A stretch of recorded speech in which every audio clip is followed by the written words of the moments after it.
Assalamualaikum warahmatullahi wabarakatuh. Perkenalkan diri saya Kiswari. Di sini saya akan melakukan video tentang kontrasepsi, yaitu suhu basal, lendir serviks, dan sentuh maternal. Misi Bu. Ya Bu, silakan duduk. Ya. Ada yang bisa saya bantu? Saya mau konseling tentang HB Mbak. Iya, akan saya jelaskan. Nanti Bu lihat di sini ya. Ya. Yang pertama akan saya jelaskan tentang apa itu suhu basal.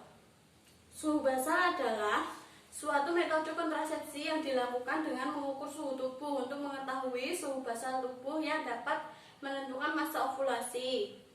Lalu efektivitasnya yaitu basal badan cukup baik dengan angka kegagalan 0,3 sampai 6,6 kehamilan pada 100 wanita per tahun. Lebih efektif apabila dikombinasikan dengan metode kontrasepsi lain seperti kondom, spermisida, ataupun metode kalender atau pantang berkala.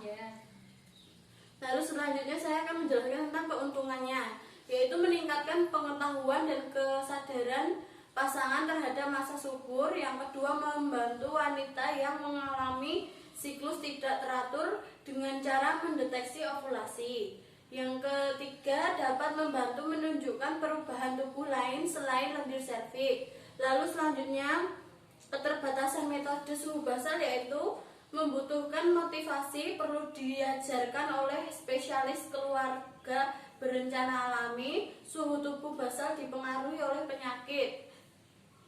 Lalu yang selanjutnya adalah teknik pengukuran metode suhu basal, yaitu umumnya digunakan untuk termometer khusus dengan kalibrasi yang diperbesar. Lalu waktu pengukuran harus pada saat yang sama setiap pagi dan setelah tidur tidur nyenyak sedikit 3-5 jam. Lalu pengukuran suhu tubuh melalui oral selama 3 menit. Lalu yang selanjutnya saya akan menjelaskan tentang metode lendir serviks. Apa aja sih metode lendir serviks? Metode lendir serviks adalah metode ovulasi, merupakan metode keluarga berencana alami atau KBA dengan cara mengenali masa subur dari siklus menstruasi dengan mengamati lendir serviks dan perubahan rasa pada vulva menjelang hari-hari ovulasi. Lalu kelebihan dari metode lendir serviks yaitu 1. Memungkinkan setiap kehamilan direncanakan, dapat membantu pasangan yang ingin hamil, tidak berbahaya karena menggunakan cara yang alamiah. Yang selanjutnya adalah ekonomis. Terus kerugian metode lendir serviks adalah membutuhkan komitmen, terus perlu diajarkan oleh spesialis KB alami, lalu dapat membutuhkan 2-3 kali siklus untuk mempelajari metode. Lalu teknik metode lendir serviks yaitu catat setiap kali pengamatan dilakukan dengan suatu rangkaian. Yang selanjutnya contohnya itu pakai tanda bintang atau merah untuk menandakan perdarahan haid. Lalu huruf K atau hijau untuk menandakan perasaan kering atau kental dan keruh. Yang selanjutnya gambar suatu tanda F atau bisa biarkan kosong untuk memperhatikan lendir suhu tubuh. Lalu tanda L atau warna kuning untuk memperlihatkan lendir tak subur.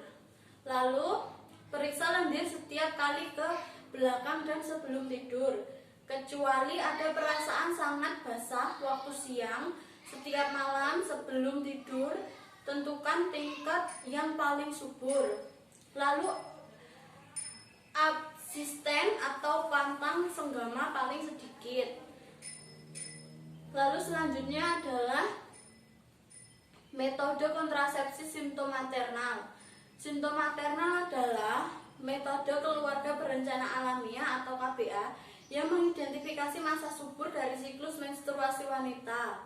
Lalu kontraindikasi metode simptomaternal. Yang pertama, tidak ada komitmen atau pasangan suami istri untuk menggunakan metode simptomaternal.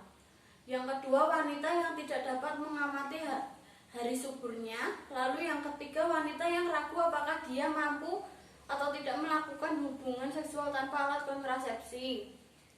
Yang selanjutnya adalah keuntungan metode simptom maternal. 1. Tidak ada efek fisik seperti obat-obatan, alat, bahan kimia, atau operasi yang dibutuhkan. Terus aman dan ekonomis. Lalu kerugian metode simptom maternal adalah tidak cocok digunakan oleh wanita yang mempunyai bayi. Lalu metode simptom maternal kurang efektif karena penggunaan harus mengamati dan mencatat suhu basal tubuh maupun perubahan lendir serviks. Yang ketiga, metode simptom maternal memerlukan kerjasama antara pasangan suami istri. Lalu efek samping dari metode tersebut yaitu 1.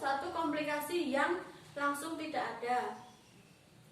2. Persoalan timbul bila terjadi kegagalan kehamilan karena data-data yang menunjukkan timbulnya kelainan-kelainan janin sehubungan dengan terjadinya fertilisasi oleh spermatozoa. Sebelumnya apakah sudah jelas? Sudah, Mbak.